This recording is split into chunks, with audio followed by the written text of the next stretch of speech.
Yo, this is your boy, Phil Wam Bam Beniamino, and I want to thank you for subscribing and watching Season 1 of Wam Bam's podcast. Guess what? Today we're launching officially Season 2, and it's going to be bigger and better than last year. And I want to thank all of our subscribers. So many people have asked, they wanted to hear, along with our guest, what is Phil Wam Bam's Beniamino's story? And fortunately, I was lucky enough to have one of my guests came in here, hired a whole film crew, came in and sat down and interviewed yours truly, Phil Wam Bam Beniamino. So you're about to listen and hear my story, part 1, starting out launching Season 2.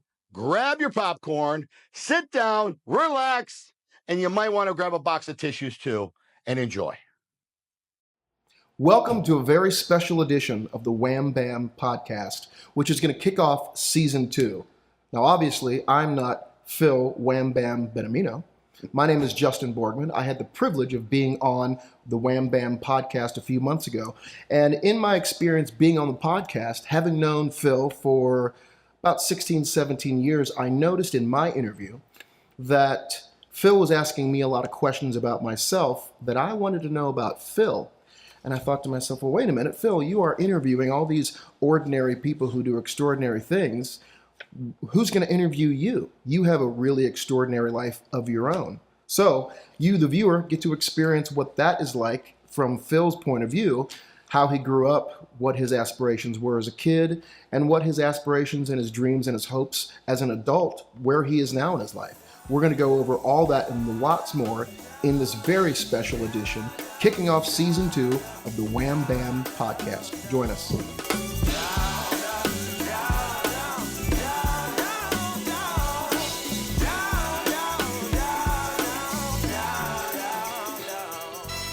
All right, everybody. So we are here with Phil Wam Bam Beniamino. I've known Phil for quite some time now. Phil, what's going on, buddy? Man, first of all, thank you so much for the introduction. Hey. Super cool that you're doing this. Thank you. And it's funny because a lot of people that have been on my show have asked me exactly what you did. Mm-hmm. Like, hey, we got questions for you. When are you going to do one? So they did the same thing I did. Yeah. Okay. Only thing is you kind of acted on it. Yeah, You came over here and changed the studio, the set, and, we're rocking and rolling. So with that, ladies and gentlemen, let's go ahead and jump in. So, you did a great interview with Red. Yeah. I think I watched that twice. Yeah. Because the banter between you guys is awesome. Like you guys, it's like you knew each other for years. Right. So you covered a lot of ground in that interview.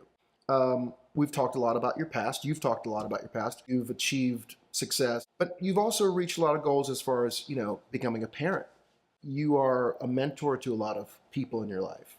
Do you have current aspirations? Like when you wake up tomorrow, do you have a goal in your mind? Like in 5, 10, 15, 20 years, this is who I want to be. Yeah, that's an easy question because I do that every day. It's not just, and I don't look at it as 5 years, 10 years, 20 years. I look at it as tomorrow. And when I wake up every morning, the first thing I always do is I go into my bathroom. When I wash my, eyes out and wash my face and I get ready to brush my teeth, I look in the mirror and I say, what can I do today to be better than I was yesterday? And really that's, always been the way I've gone. And that's why it's kind of hard for me to be, on the spot, right? Share my story because I truly believe that, being humble is important. And, I feel like I try to maintain that because I am no different than anybody else. And the level of success is measured from so many different people and they measure it by what you have. And that's not how I measure success. I measure success by what you do with what you have. And to me, that's really what shows, your level of success as far as I'm concerned. But my biggest goal, and this has always been a goal of mine, is, dying has always been kind of a little bit of a fear of mine. But I said when I did die, my goal is to pack the house. I mean, I wanted to make an impact on enough people that there was a line to get in, to just pay the respects to say, hey, I knew that guy and he was a pretty cool dude, or there was a time he yelled at me, but I know why he yelled at me. He was trying to help me or push me type of thing. So, that's always been one of my biggest goals as far as that goes. Okay. Yeah. As a high achiever like yourself, do you have other goals? Let's talk about that. Yeah, that. Sure, of course. I mean, I think everybody looks up, Justin. Once you get to a certain level, you're always trying to level up and stuff. I run my life like that. Like if you're not evolving, I'm a firm believer that if you're not growing, you're dying. That's just it. So I feel like God has put us here on the planet to actually grow and to help others grow. And if you're not doing that, then you're just sitting there and you're comfortable. You're slowly dying and you're slowly offering nothing to society and to the world. So I do believe that is something that is important and something I always strive to do. Growth is, again, it can be so small, it can be so monumental, but you make an impact on one person, you don't know the size of an impact that it can make on one person. And I think a lot of people they determine based on, especially with social media today, the views and the likes and how many people are looking at it. I don't really even pay attention to that, because I know if I made an impact on one person, then I'm growing today. Sure. And that's really, really what I look forward to. Are you the kind of person who you don't often look back? Are you constantly moving forward? Like, what's the next thing? It's important. You have to look back, because that's going to remind you of what you need to do differently. Sure. Okay. Or you need to do more of. Okay. Because if you don't understand what you've done, I mean, each day is a learning day, right? And you're going to learn by failing. And if you don't fail, then you're not going to grow. Yeah. That's just it. Somebody that sit there and said, I've never failed in anything, they're lying. That's bull. I call BS the whole thing, type of thing. I failed way more than I've gained, but I've learned from those failures. And, by learning from them, you got to be reminded, because sometimes if we're going so hard and we're going forward, we don't take the time to stop and reflect on some of where we were. It's like you don't realize the monumental points that you've made and the advances you've made. Even if you didn't gain anything, whether it's financial or mental health or whatever it is, even if you're in the same spot, you didn't fall backwards. Yes. Which is important. Yeah. So sometimes that's a gain in itself. Absolutely. Depending on what's happening in the world and where you're at. But I think really looking back too far, then it becomes memories. Yeah. Right. Yeah. It becomes reflections and stuff, which I think we all do. A day without growth is a day that you're dying. That's right. And I know that sounds kind of dramatic, but it's really true. No, it is. Very true. It's funny. I actually had a conversation with my uncle. I talked to from New York actually earlier today. He's 72-ish. He's in the 70s right now and stuff. And was just talking to him a little bit. And he's like, man, you're going so hard. You're going. When are you going to stop, slow down, and smell the roses? And I can't tell you how many times I hear that phrase, slow down and smell the roses. And I'm sitting there going, I want to smell the whole garden. Yeah. You know what I mean? I don't want to just, because that rose is going to die eventually. Yeah. You know what I mean? You can put as much water in it and it's going to eventually die. Yeah. So what do I get to smell the next day? Type of thing. So, do you think about retirement? Is that word in your vocabulary? No, I don't think anybody that wants to continue to grow in life ever retires. Yeah. I think you just find different things to do. I think you find different things that you can help and find that purpose. Here's the one thing I can tell you as I'm getting older as well that I've learned, and I love old people for this reason, because a lot of people are, they look at old people and they're really misunderstood, because really what anybody wants, and no matter what age it is they want to have purpose. They want to have a purpose to wake up in the morning. They want to have a purpose of, of the next day. And when they lose purpose is when they become depressed, when they become sad, and it's like, what am I even doing here, right? Type of attitude. So it's important, and I say the older people, because a lot of these kids today, they forget to treat their parents or to give their parents a call or to reach out, because they get used to, hey, I got my own family, I got my own thing, and they'll be okay. You talk to them once a week, but what are they doing the rest of the days? Or do they have anybody to talk to? And I guess as I get to my next level, even I myself, I question, I think, will my kids come around? Do they want to see grandpa? Hasn't that always been true in life though? Like, teenagers or kids, when they get out on their own, they distance themselves. Hasn't that always been? I know I did. Yeah, of course, because you're trying to find your own way. Yeah. And you're trying to grow, and you don't want to be told what to do by some wisdom of your parents. Yeah. Because that's how you look at it, like they're telling you what to do, and you want to be your own person. You're trying to develop your own way.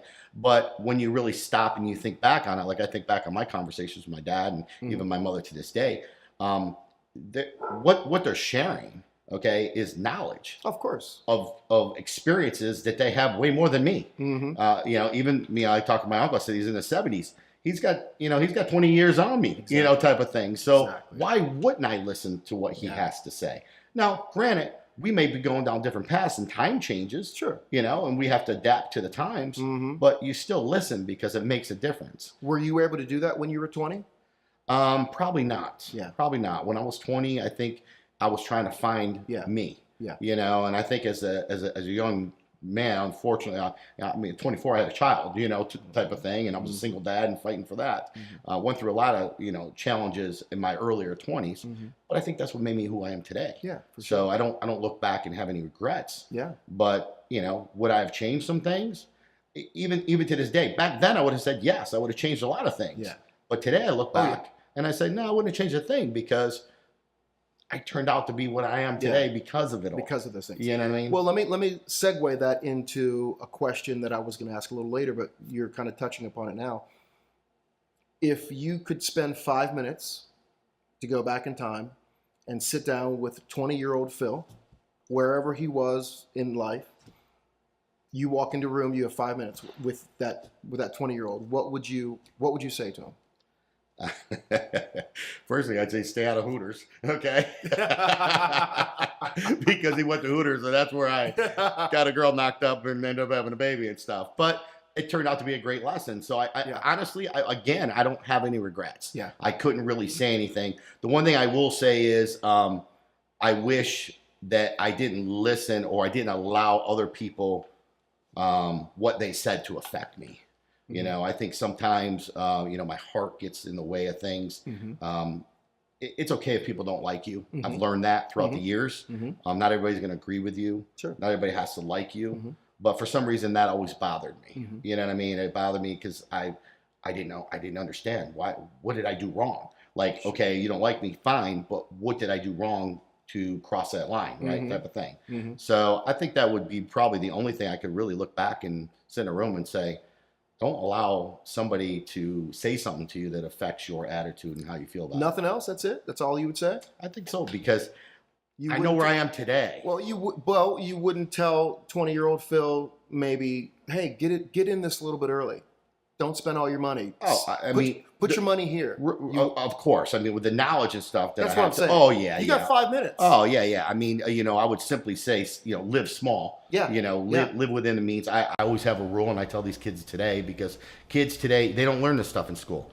They learn how to do calculus. They learn algebra. They're learning history. They're not learning what do you do with your money. Well, we didn't. I didn't. No, I had to learn. And they the hard still way. didn't do it. Yeah. Right? They still didn't do it. So I try to when I'm mentoring kids and I'm coaching, and I preach this all the time, is to say, Justin, who is your partner? I would say, Phil, your partner is the IRS. Regardless, they're your partner. Yeah. So if they're going to get 33% of your money, then you got to learn how to live off of 33% of your money too, because you should live off of what your partner lives off.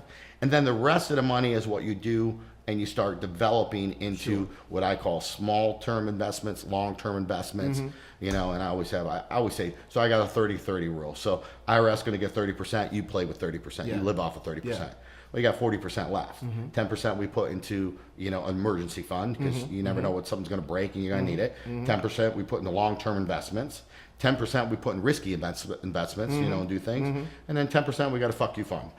So we can do what we want. At the end of the year, we want to go on a trip or a fund. We can do that stuff. So now, would 20-year-old Phil have listened to that? Probably, because 20-year-old Phil was trying to absorb as much information from people as he could. I mean, that was just kind of the way I've always been. The one thing my parents have always taught me was how to work and stuff. So I always tried to absorb information from those, that had more, they were driving that car, or they were doing something, you wanted to know, how did they get there? And, and I was like a sponge with that. Like, I was trying to listen. So I believe that he would have. Now, I will tell you this, 20-year-old Phil lived like that anyways. You know what I mean? Because to me, I always saved. I mean, I was a kid. Why? I was afraid of not having, and I truly, I look back at that now and I realize that, because, times were different back then, and, I was a kid that I didn't have all the things that a lot of kids had, but it wasn't because my parents didn't work. It was just, we weren't fortunate to be in a situation sometimes, like growing up not having water. I mean, you think about water. I mean, we drink water, we buy water, and stuff. You use water every day to flush a toilet, to brush your teeth. When you don't have those types of things, but that's not uncommon to you because you're used to that. Of course. But then when you look back and you're like, wow, little things like that, like, going next door and getting jugs of water so you can wash the dishes and brush your teeth and flush the toilet.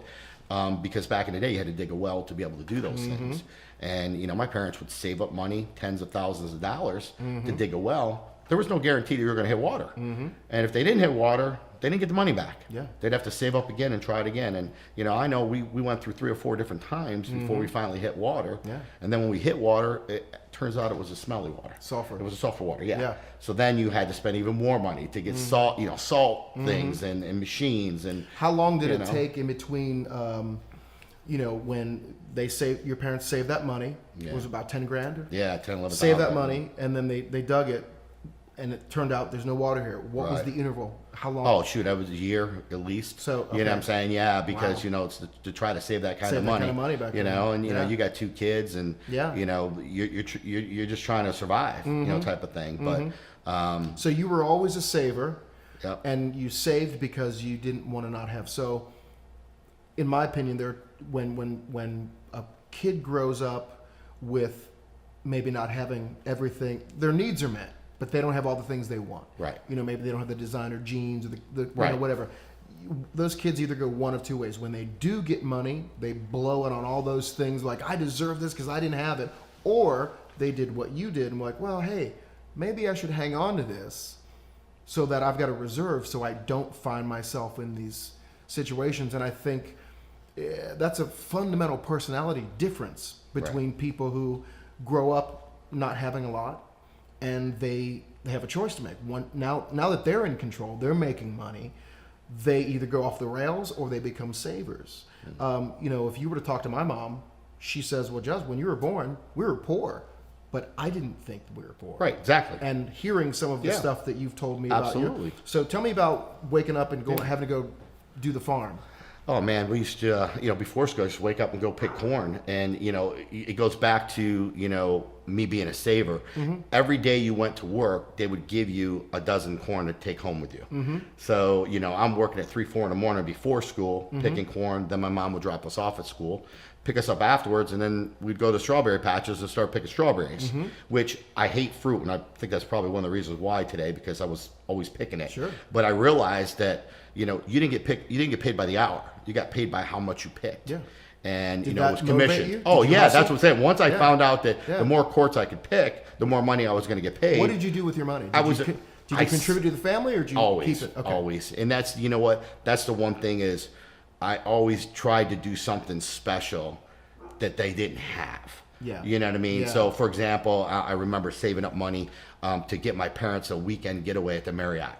Like, that was a big deal, How save old up a were couple $100. Oh, I was probably 10 years old. My grandmother, who, bless her heart, who lived next door, loved her to death. But I always, for her birthday, I wanted her to experience something that she never experienced before. And I'm thankful because I was able to get her a limousine one year for her birthday. One year, I remember I got her I think she was like 60. I got her 60 roses. Another year, I got her. She got on a cruise ship that she had never done. Took her to Disney World one year and stuff. Now, how does a 10-year-old kid have the foresight or how is he in touch with what's going on with his parents to a point where you're like, hey, I just busted my hump. I made this amount of money. I'm not going to spend it on bubble gum and baseball cards and whatever it is I'm into. I'm going to give my parents a nice... Who does that? I guess that was self-fulfilling for me. By giving and making somebody else smile, to see the look on their face, to be... That was my pay. You know what I'm saying? But how does a 10-year-old kid come about having that? Well, I just That's think... rare. That, you know what? Thank God he put that in me. Well, do you think that's just you? had some gratitude put into you based on how your parents raised you? For sure. I mean, there's Did they for have- sure were that. they- But I mean, I'm going to be honest. Fridays was a tough day because mom and dad came home, and there was we always felt like there was divorce court going on. What bills were going to get paid, what bills had to wait, and what was next. Yeah. And me and my sister, who are you going to go with? Are we going to get split up? Like you're afraid of that, and I think the fear of that sometimes is like, hey. Okay. I don't want to break up the family. Gotcha. So whatever I can do as a child, not knowing. Wow. Not knowing. Well, the future. that's pretty deep. Yeah, I think that's really what drove me money-wise because I wasn't driven to money so I could have good things. Gotcha. You know what I'm saying? Yeah. I was, even to this day, I think having my daughter, as I was telling you, me and the Hooters girl had my daughter. My biggest fear was her having to rely on another man to take care of her, or having to do some things that you don't want your child to do. If you're to a father earn money. and you have a daughter and you don't have those thoughts, then something's wrong. Right. Well, believe it, there's some fathers that probably don't. Well, that's but so you want to try to so it's like, hey, if I can financially take care of those things, then they don't have to worry, right? So when do you get to be selfish? I'm still trying to figure that part out. People are starting to talk. I gotta say, this year, Justin, has been a transformation year for me, being a little bit more selfish, kind of working on my health. Yep. I had a big scary year ago in Italy. I almost died. You know the story of what happened. And, since then, I've spent a lot more money on myself, on things that will help reverse, some of the things that I've been going through and to try to heal me. Sure. And I had a hard time doing that, doing some of the things, I do the superhuman protocol with Gary Brecka, working with him, using the red light bed and doing, people like, I can't believe you spent that money, done that. And I'm thankful I did. Yeah. But that is kind of, stuff like that is where I was like, I have to start being selfish, like take care of me so that I can take care of others. So, I think also too, our generation, we're both Gen X. We do not tend to take care of ourselves. Even to this day, I have to force myself to go, no, I need to call the doctor and go ahead and get that appointment and check myself out. I have to do it. I had a whole different mindset on that. But I do think that you get a little older in your life and you have taken care of everybody and everybody's kind of okay. And then you start to look inward and you really start to go, it's super important for us to take care of ourselves because without us, right, a lot of the houses would crumble, so to speak. Right. Tell me about some of that selfish behavior. Well, I think I made the commitment. It was step one. So, working with Gary Brecka. Gary Brecka is a big time. He's a scientist. I can't say he's a doctor because he's not. But he actually used to work for a life insurance company, and he would actually sit there and predict when you would die. Oh yeah. Okay, and within 3 months, like he could pinpoint it. Scary. Yeah, it is scary, right? And scientific and data and everything, just based on your blood type and your genes and everything else. I was very fortunate to watch Dana White's testimony one day when I got back from Italy and I was fighting this. Listen, they were going to cut my brain open. I was going to, they wanted to do brain surgery on me in Italy. I was fortunate to get here. I had a port that was installed in my arm. I was doing daily IVs for 18 weeks. I had sepsis in my arm. And, you talk about feeling helpless and you can't do a thing about it. And you're trying to figure out what's wrong with you. And all the doctors don't know. They're not sure. They're just like time. You're trying to learn how to walk again. Your balance is gone. I mean, it was really, it was definitely a life-changing moment for me. And I think during that point in time, when I saw Dana White's testimonial, that's when I was like, I got to find this Gary Brecka guy. Yeah. And I don't know how I'm going to do it because he's dealing with Steve Harvey, Dana White, Stephen A. And how is he going to take on Phil Beniamino? And you know what? I just had a commitment at that point in time. I said, you know what? This is the guy that I need to save me. And I was very blessed and fortunate. I might have tweaked a few ways of God getting to him, but he ended up calling me back. Yeah. And later down, about a month afterwards, I flew down there to Miami to his house. He took me in, and we did the blood test, we did the genes and all that, and he came up with a plan to fix me.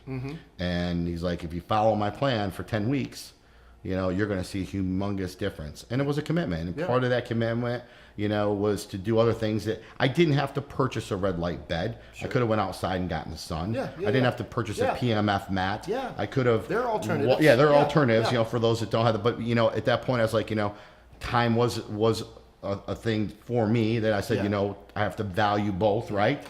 And so I went ahead. I made the decision that hey, what good is the money when I die? Why don't I use it now while I have it? Absolutely. So I can live a little longer and enjoy and be able to make more throughout the process. Sure. So doing that was been huge. So pretty much got me on the right vitamins and the right supplementations that I was missing. My body was lacking. How's all that been? Oh my God, I feel phenomenal. Like honestly, it's been. He's my hero now. Type of thing. So because after that 10-week promise. Did it fulfill? It did, and more. And obviously, I've stuck with it. I can show you some. We'll flip up some transformational pictures if you want, and show you some transformations. But not only just physically what it did to me physically, but also how I felt. And to me, that was the biggest part of it all. And people today, you look at me a year ago, and you look at me today. People are like, oh my God, you look so much younger. Oh, every time I see you, I'm like, every time I see you, you lost a little bit more weight. I'm like, you look great. Right, but you learn because you don't think about it. I mean, your body is your temple, right? And what you're putting in it is how it affects. It's like drinking water. He got me on the hydrogen water, obviously. This is a brand that I use that's already hydrated, but the point of that is, you don't think about it. If you drink regular water, what's filtered in that water? Well, our body, type of thing. So that's why you choose better things to put in it. Get rid of sugar. That was hard. That's very hard. I had to get rid of. I went on a straight keto diet. I got rid of all carbs. Being an Italian from New York, with your mother's around cooking, very hard. But it's been a blessing because since then she's making all these keto dishes, and she's a chef by trade, and stuff. So she's created she's on board. She's evolved. Oh yes, for sure, 100%. So she's making lasagna, keto free stuff. So so that's kind of cool, and it's been a blessing. And I think now it's funny because people start following the leader, right? They do. They start seeing it. It's like makes a difference. It's like, hey, what are you doing, and get on board. Well, they respond to results. 100%. If you were to do all that stuff, right, and you didn't have results, nobody would follow you. Exactly. But the fact that you come in and you look different, you have a different attitude, and your attitude was always good anyway. But everything just gets elevated and elevated. People start to notice, like, well, dude, what are you doing? Right. Whatever it is you're doing, I want to do that too. Yeah. Exactly. So this is another thing that I wanted to touch upon with you. As someone who likes to grow, I like to read books, I like to watch podcasts and watch YouTube videos. I think a world without that, you atrophy, your brain atrophies. Right. So with that being said, anybody can go on to YouTube or whatever platform you want to go on and listen to a podcast about someone who's successful. Right. They're already at the peak of the mountain, so to speak, right? Yeah. Whatever it is, whether you're an actor, you're a musician, you're an athlete, you've got all these people that you watch, you're like, wow, if somebody's sitting at home right now, they've stumbled upon this, or they watched they're a fan of yours. Right. And they're like, wow, Phil has made it. He's done all these things, man. I'm so out of touch with that. Like, how do I even come close to what that guy's done? Because so much of your story is about your success and kind of where you are. I want to talk about stuff that has put you on your butt. There's nobody on the planet who hasn't had the lights turned off, or who hasn't come home and like had a letter that said, "Hey, whatever it is." Yeah. And I've known you as long as I've known you. I've known you've been through some stuff. Oh yeah. And what people need to understand, just because someone maybe has a nice car, a nice job, nice income, that doesn't mean they're free of tragedy or drama or really messed up things that happen in life. So one of the things that I've known that you've gone through, and I don't necessarily remember all the details, but one of the things that I want people to understand about you is that you've had some setbacks in your life, as we all have. I mean, there's nobody that hasn't. I remember there was a time when you were going to lose your house. Why wouldn't they play ball with you? So here's what happened. So I was back in the day, I was working for another company at the time. I was VP of their company, and I had an agreement with the owner, okay, that I would get a percentage, 25% of the sell off of the business. So I stuck in there and was playing a lot of time. I was making good money. I was making probably $800,000 a year at that point in time, which was, good money. And obviously having the big house and cars and different things, you get used to that lifestyle, right? Type of thing. And I'm fortunate because I placed a lot of money in a lot of different places during the time, and I did some smart things. But prior to that, me and him had a falling out. And, he did some unethical things within the company that I didn't see eye to eye with him. And I told him, and he's like, well, you know what? You're no longer working here. And I was like, that's cool. Let's just figure out what the company's worth. Give me my 25% and I'll be on my way. And, we'll have buy-ons. He's like, well, no, because you're going to end up being in the card business and you'll then turn into one of my competitions. And, so that's not going to happen. And I'm like, well, no, if I get 25% of what I'm supposed to get, I'm good. I'm saying at the time, the valuation, I expected like 8-9 million, coming my way. And I was still young. So being at that point in time, I felt like, okay, this is better this way because, it got to a point where I had no control of what he was doing. And when he was doing, would end up coming back, I have customers and clients calling me, asking me for refunds and I was doing that out of my own pocket because I'm going to do what I say I'm going to do, type of thing. Long story short, when that happened, the money stopped, and it's like, whoa, wait a second, type of thing. Now I have to make some adjustments because it wasn't that I couldn't afford the house at the time, but I had equity in the house. So I was trying to get the mortgage company to refinance it for me, because I knew I had equity and I would just want to do a refi. Well, they wouldn't let me refinance it because I had great credit and I was never behind. So they're like, no, we can't do that, and we're not doing that because basically I'm paying my bills. So I'm sitting there saying, wait a second, if I wasn't paying my bills, then you want to work with me. And they pretty much said, yeah, that's the way it's going to be. So I said, so now I have to stop paying you, going to ruin my credit, okay? So then maybe you'll look at refinancing this because I want to pay you. That's, that's my thing. And so that's what ended up happening. So I ended up having now to become late because now you're picking and choosing what you're paying, right? I had to start my own company. I had to start new things. And, it took I liquidated everything. Thank God I always, when I bought things, I buy things in value to say, hey, will they still hold its value? Sure. For example, I have a watch collection. I had a bunch of Rolexes. I had all different colors. First thing I did was go to Apparel Mart and sell each one of them, because they're going to have a value. Gold, you have gold, you're going to have a value. Jewelry, those types of things. And I started liquidating things. And because I didn't want to walk away from the house because of the kids. And I'll never forget, Rocco was a little boy at the time. And, he walking down the stairs and he had his little piggy bank and he's like, Daddy, he goes, you can have my money. He goes, can we stay in the big house now? And stuff. And, it was like, I have to make some sacrifices. Yeah. Okay. Knowing to try to get to where I wanted to go and what I needed to do. So, at that point in time, we're downsizing. We found a house over in Roswell. And when I say downsize, okay, so it was $1.7 million house, that now we're going to lease. We're going to rent it, type of thing, because I had to let my credit go because I had to be delinquent for 3 months before they would even talk to me. Like they wouldn't even consider a finance. It's a very broken system. Very broken system. So, well, it gets better with the whole story. So now, we're moving into this house. We've stripped this house. We're moving into the other house. Literally, we were here on our last load.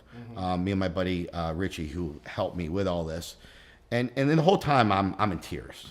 I'm because this was the dream. This was the dream house, and the kids, because of the way they acted, and it was different, and they had to go to a different school, and and then you feel like a failure. I because one person put me in this position, not because I did anything wrong. Exactly. Type of thing.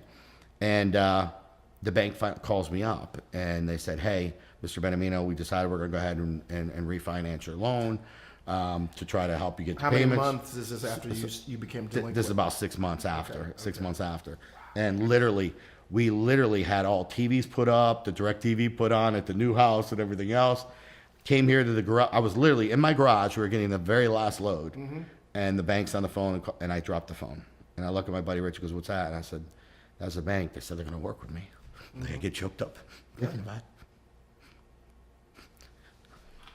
And he goes, what do you want to do? I said, I want to pay them their money. Yeah. They trusted me. They gave me a $3.5 million loan when I was young. Yeah. You know what I'm saying? And it's like, I want to fulfill that. Yeah. So he's like, fuck it, we'll go back. Yeah. We'll put everything back. So, yeah, we did. So we turned the corner. Yeah. But that was a tough day. Yeah.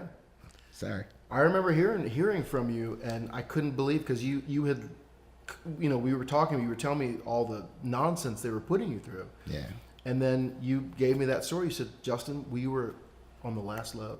And it wasn't, it's, and I want you to understand, like, the house doesn't define me. It was never about you know what I'm saying? Yeah, of course. But the kids and the commitment and what somebody tried to do to me is what really bothered me the most. It was like, hey, it's one thing I made a mistake. I did some things wrong. I fucked up. Yeah. I got to pay the piper. But it wasn't anything that I had control over. And that was a hard battle, because after that, even, you find out who your real friends are. Of course. And you find out who's really in your corner. It's when things are great, people are always there for the good times. Absolutely. But it's like, you don't need them during the good times. You need them during the bad times. Yeah. And you find out the ones that step up. Yeah. Tell you a couple cool stories that'll resonate. My buddy who actually owned Cadillac dealership comes over, brings me out to lunch, because he knew people that know me.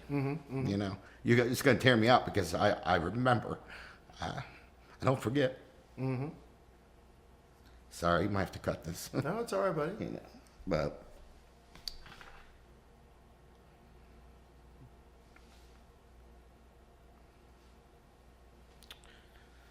so this guy, there was a time in his life where he went through some challenges, and he came to me, and I was there for him. And so he picked me up to lunch, and he took me out, and he said he had his building. It was across the thing. He's like, what do you think of this building? And I'm like, it's got holes and it's got a wall. I'm like, what do you mean? It's a cool building. What? He's like, it's cost plus. He's like, this is what you always wanted to do. Because I had this theory in my head, in my mind, in my industry, in the credit card industry, people would switch every 16 to 18 months was the average customer length of time. And I never understood that. I couldn't understand why our customers changing all the time. Explain that a little bit, so people don't understand. Yeah, so obviously I own a processing company and stuff, but in the merchant processing world, we go out and we deal with customers that are accepting Visa, MasterCard, swiping So you deal cards. with businesses? Businesses, all businesses, Yes. right? Anybody Businesses. accepting payments Correct. is what we deal with. And, I couldn't understand why a business would switch 16, 18 months if you're doing what you said. So like a little mom and pop shop, they would switch out their credit card processing company To a different company, right? They would switch to me, and then maybe 16 do that months a lot. later switch to And somebody why were else. they doing that? So it comes to find out because they thought they were going to get a better deal. Was it maybe true? Were they getting better deals? maybe at times. I mean, Okay. at times I'm sure it was true, but Okay. always looking to save a dollar, right? Everybody wants to save a dollar, is make it a dollar type of thing, and so I think that had a lot to do with it. Or you got a better looking girl or better looking guy that comes in, smooths you over, or they lowball it at first, and then 3 or 4 months later they would change the rates and start raising things, Got it. hoping that you're sleeping. Gotcha. And all of a sudden your fees would go up. Okay. So my theory was, and I actually pitched this to the other person at the time, was, hey, what if we just told you exactly what cost was, and anybody that owns a business knows you got to make a little bit of profit. If we were just upfront about it and said, hey, if we're going to make $20 off every 10,000 you process, we just let them know that. And it's never going to change. You get a rate guarantee for life. You don't have to worry about somebody changing a rate 3 months down the road or anything else. No, you don't have to shop, or you can shop every day. It doesn't matter. You get a rate guarantee. Will meet or beat anybody else. Yeah. He didn't like that because it was going to affect what he was doing. Okay. And of course that was the part that he tried to keep, separate. So I always had this vision, and I used to talk about it to my friends and close people, like what they thought of it. And, they're like, yeah, that makes total sense. The problem is you make $20-$30 a month off an account. It's not very lucrative. You have 1 million accounts, it's very lucrative. Of course. But how do you get to 1 million accounts? Well, you got to grind, and you got to leave them alone, and you got to build that trust and build the thing. So that was hence cost plus. Yeah. So he says, hey, It's not much, but it's a building. He goes, you're welcome to use it for cost plus. You could start your business right here. Now, at that time, I was like, I can't even do that because now the other company is trying to sue me. He's trying to say I have intellectual stuff, and I mean, I went through courts and the battle for. They came in, they took all my computers. Wow. They thought I was stealing all their information, and they found zero. They found absolutely nothing. And at the end, it was like, hey, well, how was he getting all this stuff? Well, I built it. I created it. It was right here in my head. Exactly. You know what I'm saying? Exactly. So it was like I knew what to do. I knew how to do it because I built it for him. You know, type of thing. Yeah. So, long story short, that was a huge battle, huge financial burden. We're spending. How long did that take? Oh, 2.5 years. We're spending 30-40 grand a month in attorney fees, you know, and stuff, battling. Yeah. And he just thought he was going to ground and pound me. I was going to run out of cash. And then boom, you know, I eventually waved the white flag, and he would win. I'd go away. Well, I was at the point I'll go live underneath the tree in a fucking tent before I quit anything in my life. Exactly. So, you know, I was very blessed, but you know, that's when you really realize who, you know, were there and stuff. Yeah. All those people coming through for you. Yeah. So, you know, and those are the relationships that I've made, and I've made over 30 years plus being in the industry. And I'm very thankful for those relationships. Yeah. So that's why I tell customers all the time, you know, making money off of you is not what, like that, my name is worth way more than a few dollars I'm going to make off you. I'm not here to screw you over. That's not what I'm trying to do. You know what I'm trying to do. My name's way more important. I agree with you. So we hold high on that. Yeah. That's right. That's it. So how many years were you in there for? I was there several years. Yeah. He let me there years, and I remember saying, hey man, you know, I'll give you a percentage of the company, this, that, and he didn't want nothing. He says, no, I remember, here, let me tell you what kind of friend Mike Domenico was. Let me tell you how a friend, well, like I said, I was there for him at one time too. Sure. But he remembered that. But yes, 100%. Yeah. But you know, I was like, hey, you know what? Let me go ahead. I'm gonna, you know, do your process, but I'm going to, you know, I'll save you some money. I'm gonna lower your fees. He said, no, you're not. And this is the kind of friends people need to be around. He says, no, you're not, because you're gonna charge me exactly what they're charging me. Because if anybody's gonna make money off of me, I'd rather my buddy make money off me. Because you can use it. Is that where you got that philosophy? It was a big part of it. I think it was a big part of, you know, understanding the whole process of that stuff. It's like, hey, if you can't do business with friends and family, then are they really your friends and family? Yeah, sure. You know, type of thing. Yeah. And it's like everybody thinks, oh, you should get a deal from your friends and family. No, you should actually pay your friends and family, because you would pay somebody else that. Sure. So if you're going to pay somebody else, and nobody's telling you to spend more money, but if you're going to pay somebody else the same amount, why wouldn't you pay your friends and family? That makes sense. People used to tell me, I can't tell you how many times and how many years people tried to get me to go away from that company and start my own thing or do my own thing. But I'm like, no, I made the deal, and I'm content with the deal I made. Yeah. You know what I'm saying? Like, I wasn't greedy. I wasn't trying to be greedy. You know, and I think that's the one thing that I see too much of. People that have money, the greed gets to them. And I think that's where the unhappiness comes in. You know, where they're trying to buy that happiness, or they're trying to, you know, trying to level up so they could be looked at in a certain different light. Oh, yeah. And that's why I think when I started Wam Bam's podcast and doing all that during my downtime, I wanted to focus on the regular people. You know, the people that, you know, the neighbor across the street did some cool stuff that nobody knows about. Yeah. And should be recognized. Yeah. The kid who's trying to figure out where to go to college. What is he going through, and which one is he going to pick, and why? You know, like, you know, exposing those types of things and stories have been really cool for the first season. Everybody has really great stories. Yeah. You just got to tap into that. Let me bring up a few people from yours. So tell me a little bit about this guy. Yeah. Here you go again, Justin.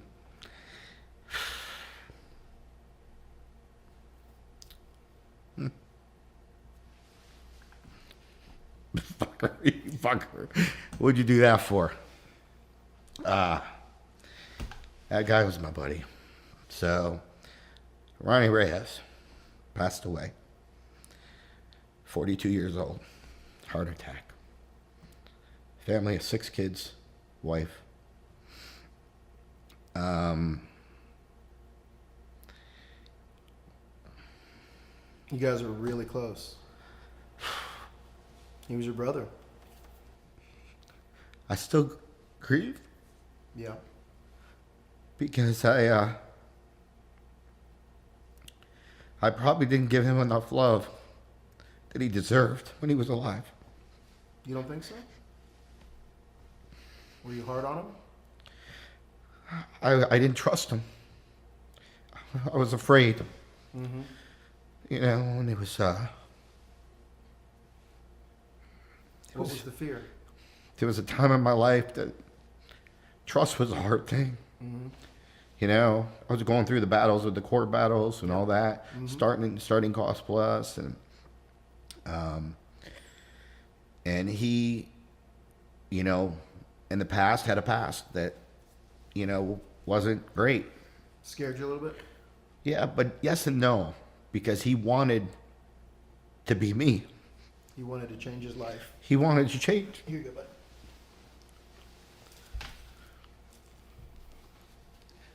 You know, we talk about the little things, right? That we kind of forget. And I give you a good example. I remember when he first walked in my house. Yep.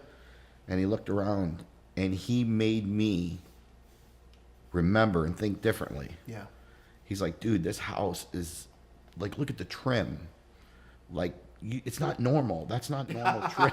You know what I'm saying? Like, you know, he pointed out so many things that, you know, he's right, you know, that I didn't really look at and stuff. And, you know, when I met him, I'll tell you how I met him. So his son Cash played with Rocco football. We were 5 years old and stuff. And funny story about, you know, football. Obviously, I was big into football, played it for 17 years and, you know, coached it. And I was not going to coach my kid. Rocco went to his first practice, first time ever playing football. And he goes to get in a stance. And the head coach there goes, son, get in a stance. And Rocco's looking at him like a deer in headlights. You know, like, I don't know how to, what does he want me to do? And I'm just sitting there seeing how the coach is going to handle this. And said, son, I told you to get in a stance. Now get in the damn stance, you know. And finally, after like the third time, I'm like, coach, he don't know what a stance is. Like, you might want to show him. And he goes, oh, you're one of those you know, those parents. He's like, you know, he goes, I got a whistle over here if you want it. And I said, well, I'm qualified. And I walked around the fence and he gave me the whistle. And I started coaching that practice. Sure. He was dealing with 5-year-olds, right, of course. Stuff, and was like, "Hey, we're going to scrimmage this week," and you know, and I'm like, "How can we scrimmage? These kids don't even know how to play on the pads, you know, type of thing." So, well, he sent out an email to.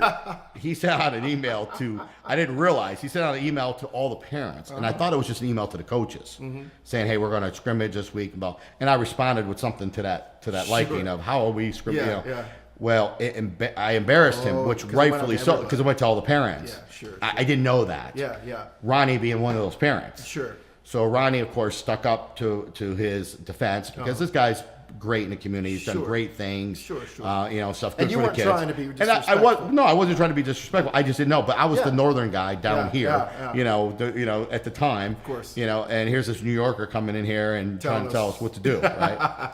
What the case? So. Long story short, of course, I apologize after that. Well, Ronnie at the time was, you know, sticking up, and we had battle of words, and you know, well, you don't know what you're dealing with. I'm like, well, I'll be there tomorrow night. You're welcome to come see me. Just raise your hand, and I'm happy to come talk to you. So, never back down from anybody in my life. So, he showed up, and he actually watched the practice. I didn't know who he was at the time, and he called me over afterwards, and he's like, I'm Ronnie Reyes. It's like, you know, I appreciate I watch how you interact with the kids, and I appreciate that. And I said, well, I appreciate you sticking up for the coach. Like that meant something too. You know what I mean? Showed me your character. Absolutely. From that day, we were best friends. Yeah. And my father was always my best friend, had a big, strong relationship with my dad. And it was very unfortunate. I lost my dad. And when he passed away, and it sucks because he went in for surgery for his esophagus. And they kept saying he was going to wake up, and he never woke up. And days go by, and the anesthesia didn't wear off, and he ended up getting sepsis and died. So it was a horrible death. I'm still grieving from that and miss him dearly. Well, at the time, Ronnie was like, you know, I told your dad, I got your back. I'm here for you. And, you know, I'm going to be there. A month later, he passed away. Morning, he woke up early, took his son to South Carolina to a basketball game, and during the game he was having problems with his chest, wasn't feeling good. Horrible thing because his son didn't know what to do. Of course. At that time his kid's 15. Tried to bring him to the hospital. Ronnie wouldn't have that. He said, just bring me home and let me sleep it off. And unfortunately, brought him home in the middle of the night. You know, he died, and during that process, his kid tried to revive him. His other kids are watching. It's awful. And I get, I'm actually in my bedroom, was playing a video game, and my door opens, my alarm goes off. I don't know why it's going off. And my daughter shows up with my son-in-law and said, "Hey, Dad, we got to go. We got to go to the hospital." And I said, "What's up?" She said, "Ronnie, he's in the hospital. He had a heart attack." And I'm thinking to myself, okay, at least he's there. That's good. At first, somebody comes to your house 1, 2 in the morning, you're thinking car wreck, something happened. Sure. So I'm like, okay. And she's like, get in the car with us. We're going to drive you there. And I'm like, no. I'm just like, I'm going to drive too. Because when I was in the hospital and I had knee surgery and I had a pulmonary embolism, I almost died. And he didn't leave the hospital. He stood by my side. Yeah. The whole time. Yeah. So I was going to do the same. And I knew something was wrong because Kylie didn't want me to drive. And she wanted to take me. So I got in my car and I started pulling out the driveway. And I kid you not, this is how things work. If you don't believe in spiritual stuff and things out, I'm a firm believer. So a week before that, Ronnie was a big car guy, and so was his kids, Cash and them big kids. Fast and Furious was out. Okay, Fast and Furious 4, where Paul Walker ends up dying, right? I asked Ronnie if he ever seen it. He never took his kids to the movies, because 6 kids and you got 8 people, you're going to movies, you're going to spend $200 to go to the movies. Today it's even more. Yeah. You know what I'm saying? So he wouldn't go. So I literally we went to the movie. He had Cash and I had Rock, and we went to the movies. Saw Fast and Furious, where that song comes out. It's been a long time. Well, that song plays. I pull out of my driveway and I'm in my car and that song starts coming out. And then immediately I call Melissa, which was his wife, and I said, "Hey, Mel," I said, "what's going on?" And she's crying in tears, and she's like, "He's gone." And I go, "No." I said, "Keep him alive." And she goes, "No." She goes, "He's gone. They're just waiting for you to come here so you can see him, so you can say your goodbyes," because he had, typical Ronnie, he donated all of his organs, and I didn't want to believe it. I was like, "No, he's," so I get to the hospital and I have a heart attack. They think they admit me. I walk in and I just totally collapsed. Anxiety, freaked out. Now I'm in a room. They got me in a bed and I still hadn't seen him. So like, we were going to walk you in. They rolled me in a wheelchair and to see him to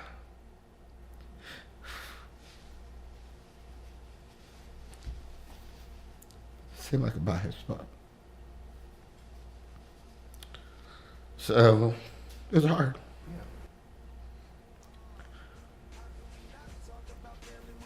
But you did get to say goodbye? I got to see him. It wasn't the way I wanted to see him. Been a long day without you, my friend, and I'll tell you all about it when I see you again. We've come a long way from where we began. Oh, I'll tell you